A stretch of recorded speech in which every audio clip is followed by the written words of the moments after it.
দাবি আদায়ের বলিষ্ঠ কণ্ঠস্বর বাংলাদেশ আদর্শ শিক্ষক ফেডারেশনের সম্মানিত সেক্রেটারি জেনারেল, গত স্বৈরাচারী সরকারের জুলুমের শিকার, বছরের পর বছর তার শিক্ষকতা পেশা থেকে তাকে ওএসডি করে রাখা মুন্সিগঞ্জ 2 আসনের সম্মানিত সংসদ সদস্য প্রার্থী এবং সর্বোচ্চ যেটা পরিচয় ঢাকা বিশ্ববিদ্যালয়ের সম্মানিত সিনেট সদস্য, আমাদের সবার প্রিয় শিক্ষকদের নয়নের মণি, শিক্ষকদের দাবি আদায়ের কণ্ঠস্বর জনাব অধ্যাপক ABM ফজলুল করিম, জনাব অধ্যাপক ABM ফজলুল করিম।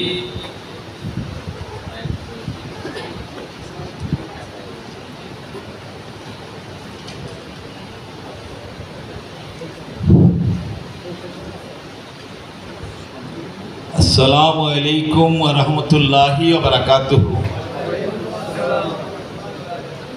বর্ষণমুখর এই ঠান্ডা সময়ে আপনাদের কেমন লাগছে? তুরাগ শিবগোষ্ঠীর গানে ঘুম কি ভেঙেছে না ঘুম আছে? আলহামদুলিল্লাহ, ঘুম ভাঙছে তো? ইন্নাল হামদুলিল্লাহ, আসসালাতু ওয়াসসালামু আলা রাসূলিল্লাহ, নাহমাদুহু ওয়া নুসাল্লি আলা রাসূলিহিল কারীম। বাংলাদেশ আদর্শ শিক্ষক ফেডারেশন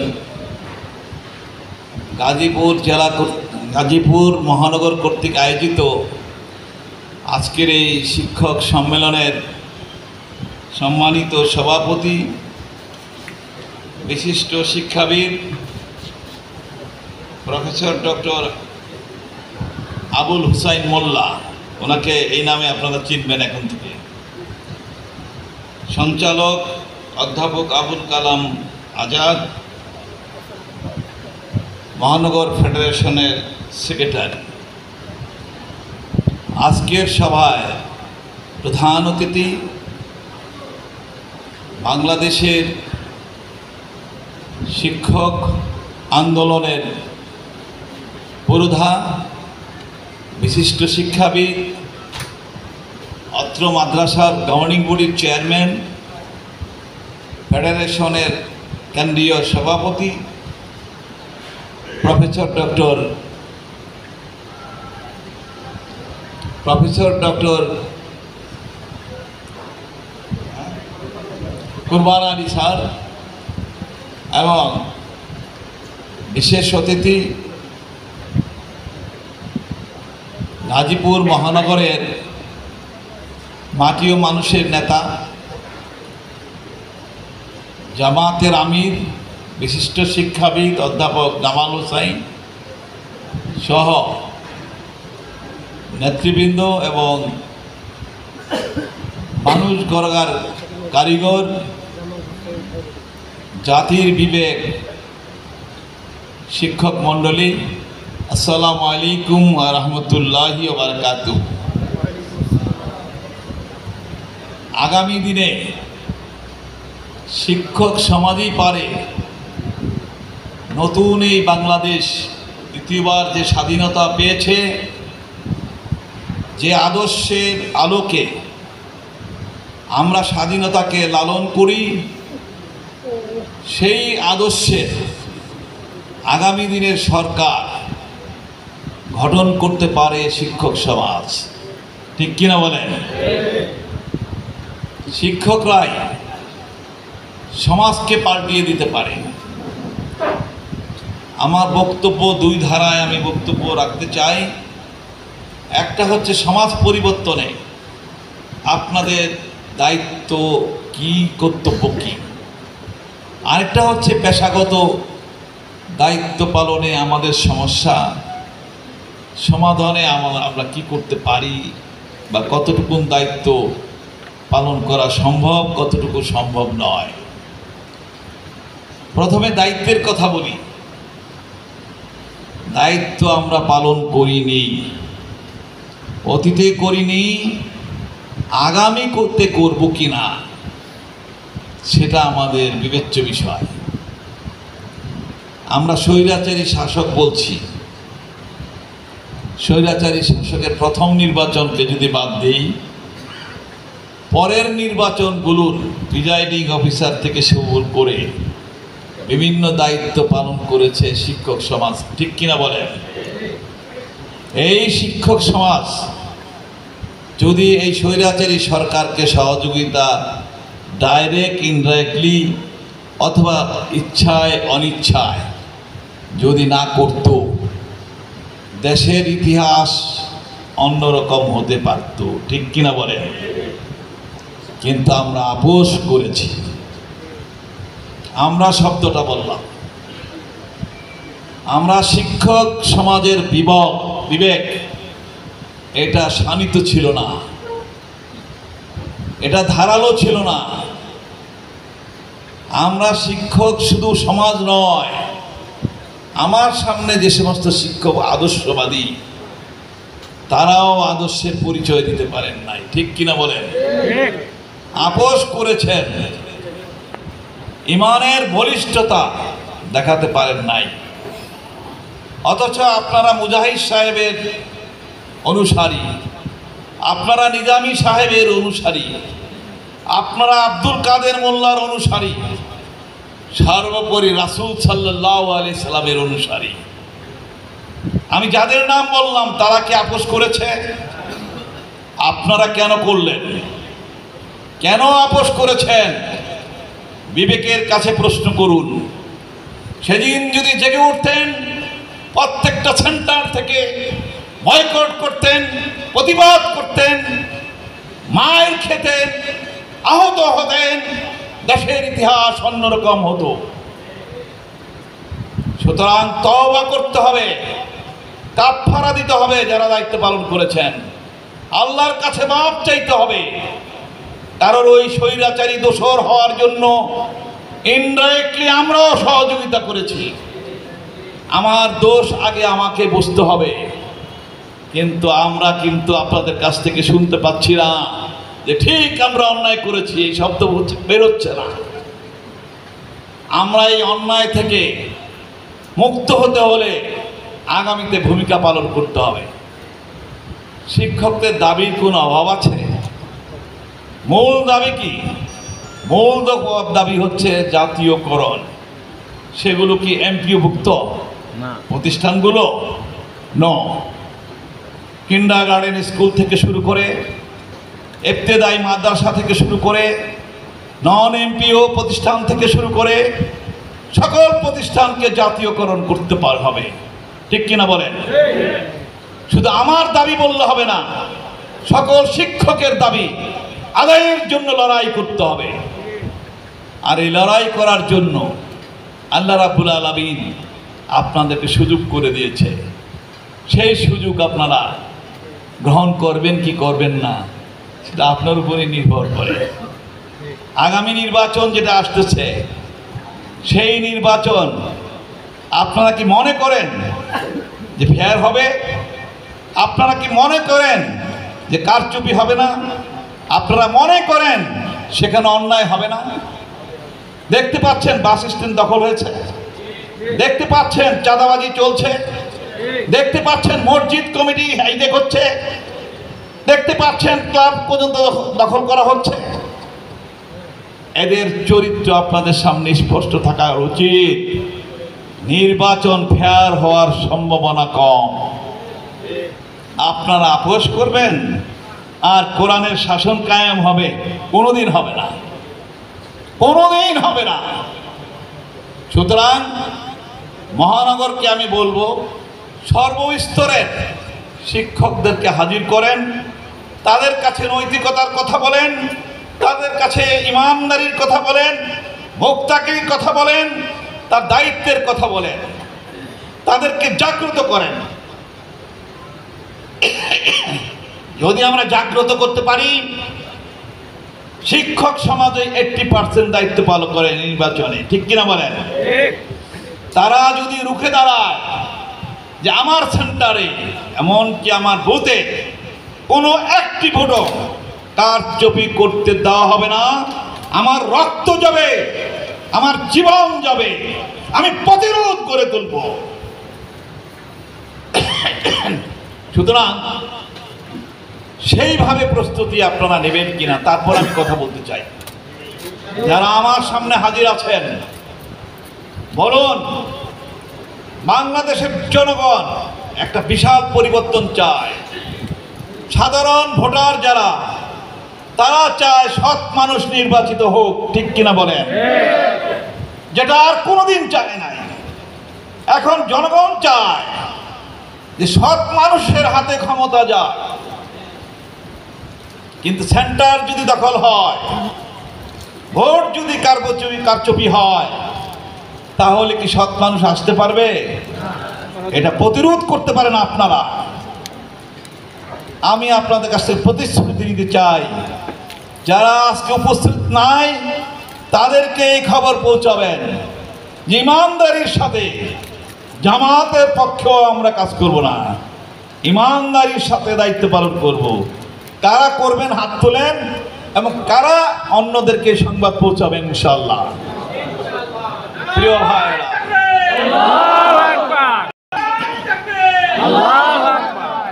প্রিয় ভাইরা, যদি এটা আমরা করতে পারি, তাহলে আমি যে দাবির কথা বলবো, আমি এখন কিছু দাবি দেওয়ার কথা বলবো, শিক্ষা আন্দোলনের কথা বলবো, এগুলো কিছুই লাগবে না। যদি জামাত ইসলামী বাংলাদেশ সরকার গঠন করে, অধিকাংশ এমপি হবে শিক্ষক নেতারা, ঠিক কিনা বলেন? আমিও তো সংসদ সদস্যের পদপ্রার্থী। যদি আল্লাহ নির্বাচিত করে, তাহলে আপনাদের দাবির কথা কি বলবো না বলবো না? সুতরাং ইসলামী শক্তিকে আগামী দিনের সংসদে কোরআনের কথা বলার সুযোগ করে দিলে আপনাদের দাবি দেওয়া এমনি আদায় হবে ইনশাআল্লাহ। সুতরাং দাবি আদায়ের করা যে কত কঠিন সেটা আমরা বুঝতেছি, বিশেষ করে আমি বুঝতেছি। 10 বার টেলিফোন করলে, 10 বার যোগাযোগ করলে, 50 জন লোকের কথা বললে দেখা যায় 10টা বদলি হয়েছে আর 40টা বদলি হয় নাই। 100টা পদোন্নতির কথা বললে দেখা যায় 90টাই হয় নাই, 10টা হয়েছে। এরকম তোষামদি করে দাবি আদায় করবেন না? জল কামার খাবেন না, লাঠি পেটা খাবেন, আপনাদের মিছিল বিশৃঙ্খলা করে দিবে, কাঁদনে গ্যাস পারবে, দাবি মানবে না। এই অবস্থা চলতে দেওয়া যায় না। সুতরাং শিক্ষকদের বুদ্ধিমানের কাজ হচ্ছে, বাংলাদেশ সরকার যারা গঠন করবে তারা শিক্ষক দরদি লোক হোক, তারা কোরআনের শক্তি হোক, যারা রাসূলের সৈনিক হোক, তাদেরকে আমরা ক্ষমতায় পাঠাবো, ঠিক কিনা বলেন? সুতরাং আসুন দীপ্ততার সাথে বলি, এখনো দেশের যে পরিস্থিতি আছে, যদি আপনারা শিক্ষক সমাজ সঠিকভাবে দায়িত্ব পালন করেন, তাহলে আগামী দিনে কোরআনের শাসন হবে ইনশাআল্লাহ। কিভাবে হবে? একটা হলো আপনারা দায়িত্ব পালন করবেন নির্বাচন কেন্দ্রে,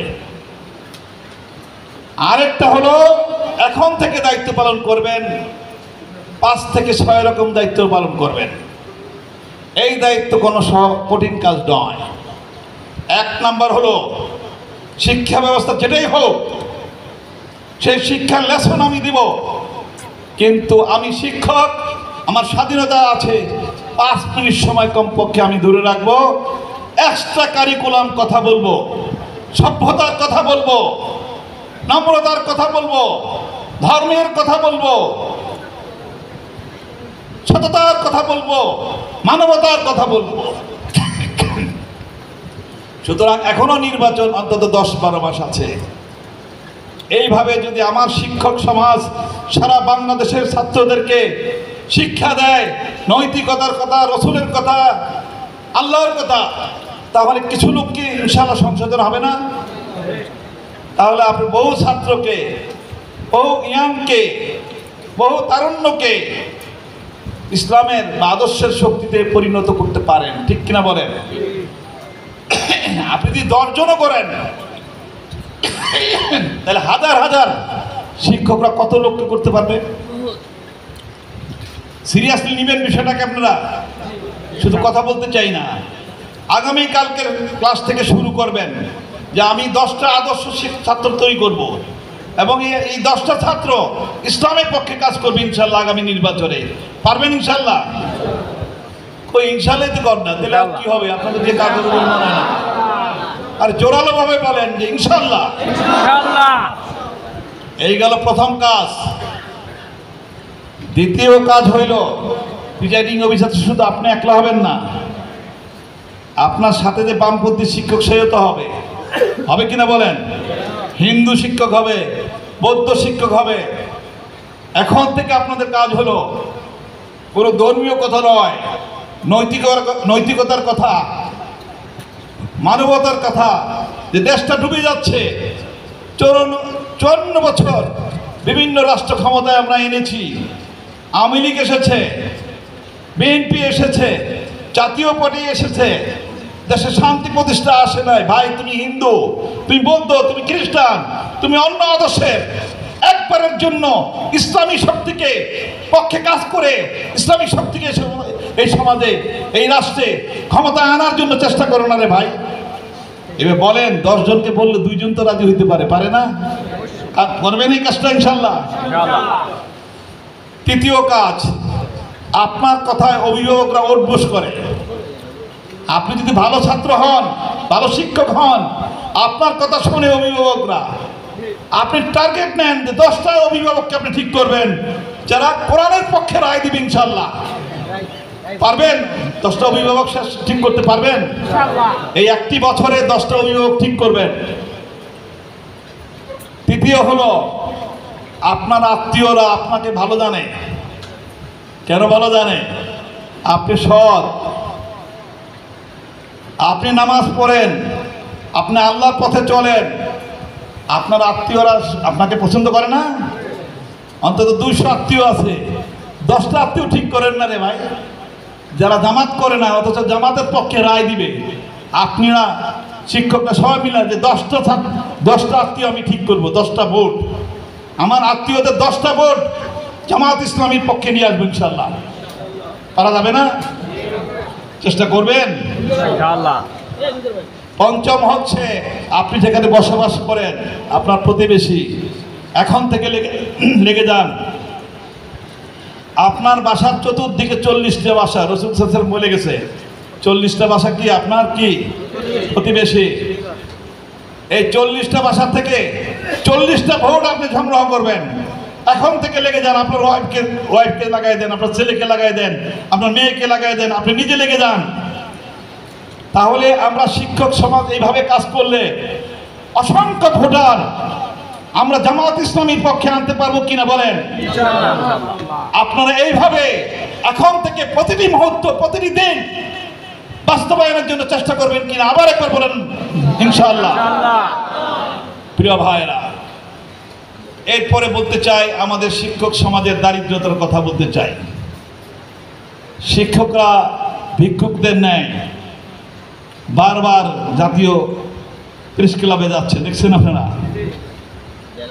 এই 16টা বছরে গিয়েছে, বিশেষ করে ইবতেদায়ী মাদ্রাসা, নন এমপিও মাদ্রাসা। বছর 2 আগে নাটক করার জন্য গেল মাধ্যমিক শিক্ষক পরিষদ, লেখাছে দেখেছেন? মাধ্যমিক শিক্ষকরা আন্দোলন করলো, ওটা সরকারের একটা ষড়যন্ত্র ছিল। হ্যাঁ, তারা করেছে।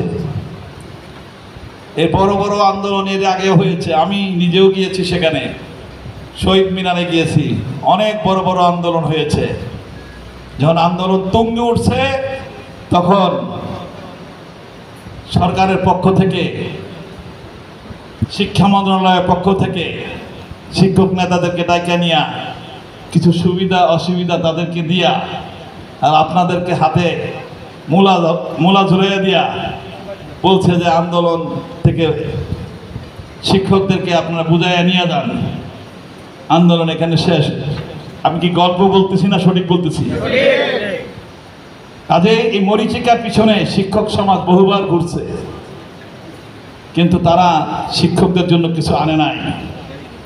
এই যে বোনাস শুনছেন, প্রথম যে 25% বোনাস দেওয়া হয়, কর্মচারীদেরকে 50% দেওয়া হয়, সেটা শিক্ষক পরিষদ, মাদ্রাসা শিক্ষক পরিষদ এবং 4 দলীয় যে শিক্ষক কর্মচারীদের ঐক্যজোট ছিল সেটা দিয়েছিল, ঠিক কিনা বলেন? সেই মিটিংয়ে অন্তত 10টা মিটিংয়ে মন্ত্রীর সাথে আমি ছিলাম 10টা মিটিংয়ে। কোনোভাবেই তারা বোনাস দিবে না আপনাদেরকে।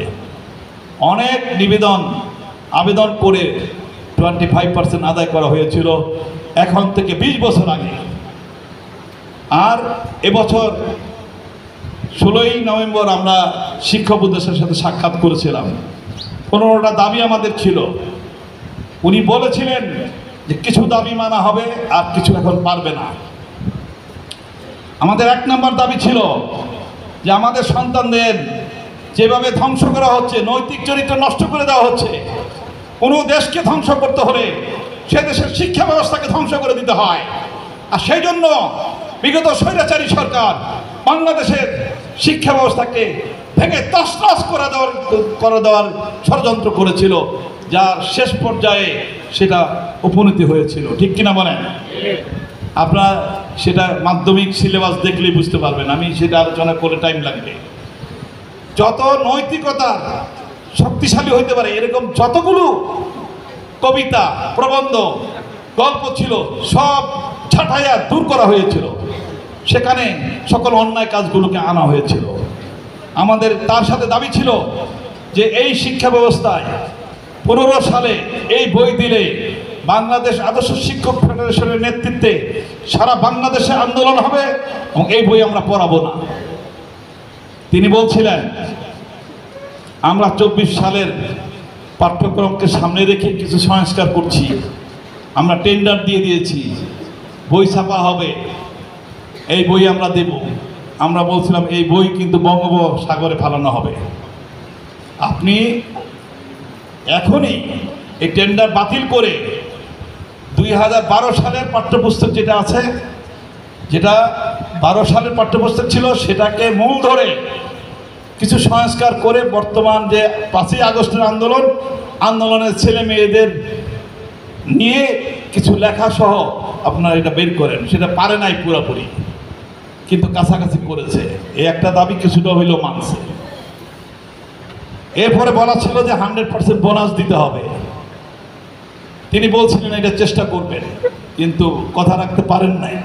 তিনি বিদায়ের সময় বলে গেছিলেন যেটা হবে, কিন্তু বর্তমান উপদেষ্টা সেটা করেন নাই। সেটা 50% পর্যন্ত তারা করার জন্য একমত হয়েছে এবং সেটা করেছে।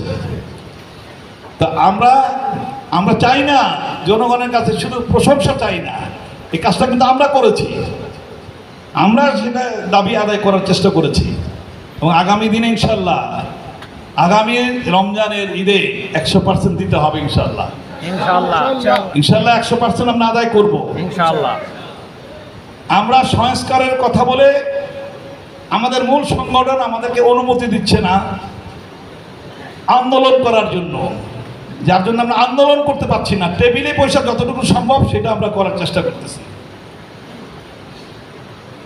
আমাদের কথা ছিল ঈদুল আজহার পরে আমরা আন্দোলনে যাব, কিন্তু মাঝখানে কিছু সমস্যা হইল, আপনারা দেখলেন। ইউনুস সাহেব সহ তাদের যে সমস্যাগুলো হইল, বিদায়, এটা সেটা অনেক কিছু হইল না। সেই কারণে গত মজলিসে শোনায় 1 তারিখ পর্যন্ত কিছুই আন্দোলন করা যাবে না আমাদের সিদ্ধান্ত হয়েছে, এবং পরবর্তী সময় এটা উঠবে কিনা আমি জানি না। যদি ওঠে আমরা মাঠে নামবো। আপনারা কি প্রস্তুত আছেন? ইনশাল্লাহ মাঠে নামলে বলতে পারবেন না যে আমাদের এইটা লাগবো সেটা লাগবো, যাওয়ার জন্য গাড়ি লাগবো, খাওয়ার জন্য টাকা লাগবো। অন্যরা আন্দোলন করছে, তারা আন্দোলন করছে না পেশাগত সমস্যা সমাধানের জন্য। সমাধান হইলে আমরা লাভবান হব না। গাজীপুর মহানগরকে বললে হবে যে কোটি কোটি টাকা দেন, আমরা 10 দিনের আন্দোলন করব, সংগঠনের উপর চাপাই দিলে হবে না। আপনার সার্বিকভাবে প্রস্তুত আছেন কিনা একটু হাত তুলে বলেন তো আমাকে। আছে ইনশাআল্লাহ আছে। আন্দোলন হইলে কোনো সমস্যার কথা বলবেন না, নিজেও খরচ করবেন। আর গাজীপুর জেলা আমির আছেন, তাকেও আমি রিকোয়েস্ট করবো আন্দোলন হইলে যতটুকু সম্ভব আপনারা সহযোগিতা করবেন। কিন্তু আন্দোলনের ডাক আসলে ফিরে যেতে পারবেন না। আন্দোলন আমরা দাবি আদায় না করে ফিরবো না ইনশাল্লাহ। ইনশাআল্লাহ। সুতরাং আমরা প্রস্তুতি নিচ্ছি, সংগঠন অনুমতি দিলে আন্দোলন আসবে। প্রথম আসবে ইফতেদায়ী দিয়া, নন এমপিও দিয়া, কিন্ডার গার্ডেন দিয়া। যারা অনাহারে আছে, উচিত না আমাদের তাদের দিকে তাকানো? আমরা কিছু তো পাচ্ছি, তারা কি বোনাস পাচ্ছে? না। তারা কি বেতন পাচ্ছে? না। আমরা ইফতেদায়ী দিয়ে শুরু করবো ইনশাল্লাহ। ইনশাআল্লাহ। অলরেডি ইফতেদায়ীর ব্যাপারে আপনারা শুনেছেন, আপনারা লেখছেন যে ইসের ইফতেদায়ী দাবি মানা হয়েছে। কিচ্ছু মানা হয় না, কিচ্ছু মানা হয় না। আমার তো ওনাদের লগে কথা হয়, সচিবের লগে কথা হয়, উপসচিবের লগে কথা হয়, যুগ্ম সচিবের লগে কথা হয়। এটা এখনো কিছু হয় নাই। জাতীয়করণ তো হবেই না। আমি তাদের চাপ দিতেছি জাতীয়করণ করার জন্য। ওনারা বলছেন যে জাতীয়করণ স্কুল কলেজ মাদ্রাসাটাও হবে, শুধু কি ইফতেদায়ী হবে? ইফতেদায়ী তো কিছুই নাই। ইফতেদায়ী আগে অন্তত এমপিভুক্ত হোক। তো এই জন্য এমপিভুক্ত হওয়ার জন্য কাজ চলছে, এখনো ঘোষণার অবস্থায় যায় নাই। বর্তমান যিনি সচিব আছে, তার চাকরি আর বেশি দিন নাই। তিনি আমাদের পক্ষে আছেন, তিনি এটা করে দিতে চান। তার সাথে আমার প্রায় আলোচনা হয়। এটা প্রধান উপদেষ্টা পর্যন্ত গিয়েছে, তিনি সম্মতি দিয়েছেন। কিন্তু আরও যে ফর্মালিটিস আছে সেগুলো এখনো বাকি আছে। দোয়া করেন ওনার বিদায়ের আগে যেন অন্তত যেগুলো রেস্ট্রিক্ট আছে 1519টা, সেইগুলো যেন এমপিওভুক্ত শুরু হয়। দোয়া করেন এমপিভুক্ত যদি হয়ে যায় বাকিগুলিও হবে। আর নন এমপিওর ব্যাপারে কাজ চলছে, নীতিমালা হচ্ছে, সেগুলো কিছু সমাধান হচ্ছে। আর যারা বিভিন্ন সময় ওই নিবন্ধনকৃত যারা, তারা অনেকে ঝুলে আছে, তাদের অনেকের চাকরি হয় নাই, অনেকের নানা রকম সমস্যা মামলা ছিল, সেগুলো নিয়ে আমরা কাজ করছি। তাদের লগে আমাদের কথা আছে। গতকালকেও একজন যুগ্ম সচিবকে বলা হয়েছে, আগামী 1 তারিখে তাদের মিটিং আছে। আমি তাদেরকে স্পষ্টত বলেছি যে ওরা শুধু না, শিক্ষক ফেডারেশনও কিন্তু এটার সাথে আছে। যদি এদের দাবি মানা না হয় তাহলে আমরা কিন্তু আন্দোলন করতে বাধ্য হব। এই বিষয়গুলো আমরা কাজ করতেছি, আপনাদের জানার জন্য বললাম। যেটা হওয়ার সেটা হবে ইনশাল্লাহ। আল্লাহ না করুক যদি এদেশে অন্য কোনো রাজনৈতিক দল ক্ষমতায় আসে, তাহলে কঠিন অবস্থা হবে, কঠিন থেকে কঠিন অবস্থা হবে। সেই জন্য আপনাদের প্রস্তুত থাকতে হবে, ভয় থাকলে হবে না। বাংলাদেশকে বদলায় দিবেন আপনারা। আগামীতে যারা আসে সেই আন্দোলনে নেতৃত্ব দিবেন আপনারা। টোটাল দেশকে বদলাইয়া দিবেন। দেশের শিক্ষা ব্যবস্থা, শিক্ষা আন্দোলন এমন হইতে হবে যে ন্যূনতম নৈতিক ও ধর্মীয় মূল্যবোধের আলোকে, সকল ধর্মের আলোকে একটা শিক্ষানীতি অবশ্যই হইতে হবে। সুতরাং আজকের আমি শেষ করতে চাই এইভাবে যে প্রথম দাবি হচ্ছে অবিলম্বে, যদি কোনো সাংবাদিক থেকে থাকেন অথবা আপনাদের কোনো দায়িত্বশীল থাকে, নিউজ হইলে আপনারা এই কথাগুলো নোট করার চেষ্টা করুন। 1 নম্বর হচ্ছে, আমরা গাজীপুরের এই আজকের এই সম্মেলন থেকে প্রধান দাবি হচ্ছে অবিলম্বে একটি শিক্ষানীতি ঘোষণা করতে হবে এই সরকারকেই, যে শিক্ষা নীতির সদস্য হিসেবে আলেমে দ্বীন কমপক্ষে 2-3 জনকে অন্তর্ভুক্ত করতে হবে। দ্বিতীয় দাবি হচ্ছে, নার্সারি থেকে শুরু করে স্নাতকোত্তর পর্যন্ত প্রত্যেকটি ক্লাসে মুসলমান ধর্মের জন্য ইসলামিক শিক্ষা বাধ্যতামূলক করতে হবে এবং অন্য ধর্মের ধর্মীয় বই অবশ্যই প্রবর্তন করতে হবে। তৃতীয় নম্বর দাবি হচ্ছে, অবিলম্বে, এখনো ঘোষণা ইচ্ছা করলে দেওয়া যায়, সেটা হচ্ছে 100% বোনাস আমাদেরকে দিতে হবে। তাহলে শিক্ষকরা আন্দোলন করতে বাধ্য হবে। 4 নম্বর দাবি হচ্ছে যতক্ষণ পর্যন্ত শিক্ষানীতি করে শিক্ষা ব্যবস্থা প্রবর্তন না হবে, কার্যকর না হবে, ততক্ষণ পর্যন্ত পাঠ্যক্রমে একটিও ধর্মীয় মূল্যবোধের বিপরীত কোনো বিষয় থাকতে পারবে না। যদি থাকে শিক্ষকরা, অভিভাবকরা আন্দোলন করতে বাধ্য হবে। প্রিয় ভাইয়েরা, সর্বোপরি কথা হচ্ছে সরকারকে টার্গেট নিতে হবে। আগামী যে সরকারে আসুক তাদের জন্য বক্তব্য হচ্ছে সর্বস্তরের শিক্ষকদের সকল শিক্ষা প্রতিষ্ঠান, শিক্ষা ব্যবস্থা সব সরকারিকরণ হবে। কোনো রকম বেসরকারি শিক্ষা প্রতিষ্ঠান থাকবে না। সকল শিক্ষা প্রতিষ্ঠান জাতীয়করণ করুন। আর যেটাই করুন, সহজ পদ্ধতি হচ্ছে সকল সরকার যদি সকল প্রতিষ্ঠানকে জাতীয়করণ করে, সরকারের তেমন কোনো তহবিল লাগবে না। কারণ ছাত্রদের বেতন দেয়, এই বেতনের টাকা সরকারের তহবিলে জমা হবে, আর কিছু টান পড়লে সেটা দিতে হবে। সর্বশেষ কথা হচ্ছে আমরা কয়েকদিন আগে যেহেতু কল্যাণ এবং অবসর ভাতা নিয়ে তালবাহানা চলছে, সেই কারণে আমরা এখন থেকে 8 মাস আগে সরকারের সাথে কথা বলেছি। সরকার বলেছে যে আগে যারা ছিল তারা চোর ছিল, তারা সরকারের তত্ত্বাবধানে থেকে সেই সমস্ত শিক্ষক নেতারা কল্যাণ এবং অবসরের টাকা লুট বন্টন করেছে, ঘুষ খেয়েছে, অন্যায় করেছে, তহবিল তসরুপ করেছে। আমরা তাদের সাথে বলেছিলাম যদি এখন এই থেকে বাঁচতে হয় সৎযোগ্য, খোদাভীরু, ন্যায় নীতি সম্পন্ন মানুষকে নিয়ে অবসর ভাতার ভোট তৈরি করতে হবে, কল্যাণ তহবিলের ভোট তৈরি করতে হবে। তারা একমত হয়েছিল, আমাদের কাছে নাম চেয়েছিল, আমরা 20টা নাম দিয়েছিলাম। 1 মাস পরে তারা আমাদেরকে বলল যে আপনাদের এই 20টা নামের মধ্যে 10 জনের নাম আমরা নিয়েছি, গোয়েন্দা বিভাগ দিবে, ওই রিপোর্ট দিবে, তারা যদি ভালো রিপোর্ট দেয় 10 জনকে আমরা কমিটিতে রাখবো। আমরা খুশি হলাম। আমার সাথে যোগাযোগ করে তারা আমাকে নামও পাঠাইল এবং বলল, আমি দেখলাম সচিবও আছে, আমাদের কল্যাণের সচিবে আমাদের নাম রাখছে, আর অবসরের সচিবও আমাদের লোকের নাম রাখছে। আমি ভাবলাম যে 10 জন থাকলে আর বাকি 10 জন বাইরের আসলে সমস্যা নাই, আমরা সেটা দেখব। কিন্তু সেটা সচিব পর্যন্ত গিয়ে বিদায় যিনি গেলেন তিনি বললেন যে এটা হইতে পারে, কিন্তু বর্তমান যিনি সচিব আসছেন খুবই খারাপ একটা মানুষ, এটা আপনার জানা উচিত। খুবই খারাপ লোক, সে আটকায় রাখছে। এবং বর্তমান যে উপদেষ্টা বামের লোক, অ্যাজ এ ম্যান ছুটি ভালো, কিন্তু তিনিও বামপন্থীর লোক। আমরা আজকে 15 দিন যাবার চেষ্টা করতেছি তাদের সাথে যোগাযোগ করার জন্য। সচিব বলতেছে যে এই রাষ্ট্রপতি পালায় গেছে, এটা কমিটি করছে, কমিটির প্রধান আমি এখন সময় দিতে পারছি না, আপনাদেরকে কিভাবে সময় দেব। অন্য শিক্ষা উপদেষ্টাও সময় দিচ্ছে না। আমরা আশা করি ঈদের পরে তাদের সাথে আমরা বসবো। কল্যাণ তহবিলের বর্তমান সমস্যা সমাধানের জন্য বিসিএস 2 জন অফিসারকে দেওয়া হয়েছে।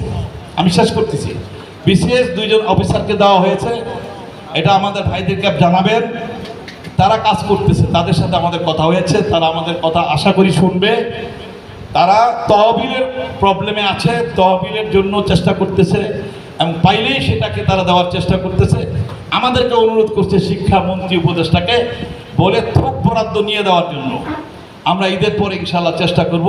আশা করি যে সমস্ত ভাইয়েরা 2 সালে, 21 সালে, 22 সালে, 23 সালে আবেদন করছেন, কিন্তু এখনও অনেকে কল্যাণ পেয়েছেন কিন্তু অবসর পান নাই, আবার কল্যাণও পান নাই, তারা আমাদের সাথে যোগাযোগ রাখবেন।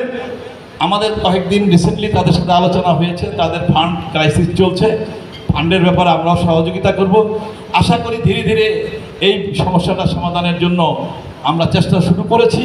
দোয়া করেন সরকারের কাছ থেকে ফান্ড নিয়ে আপনাদের যাতে আমরা কল্যাণ এবং অবসর ভাতা দেওয়ার ব্যাপারে সহযোগিতা করতে পারি। আল্লাহর কাছে সাহায্য চান যেন আল্লাহ তাআলা আপনাদের সকল সমস্যা সমাধানের জন্য বাংলাদেশে এমন একটি সরকার দেয় যে সরকার আপনাদের দাবি মানার জন্য কোনো আন্দোলন করতে হবে না, আপনাদের কথা শুনবে। আল্লাহ আমাদের তৌফিক দান করুন। আমা আলাইনা ইল্লাল বালাগ। আসসালামু আলাইকুম ওয়া রাহমাতুল্লাহি ওয়া বারাকাতুহু।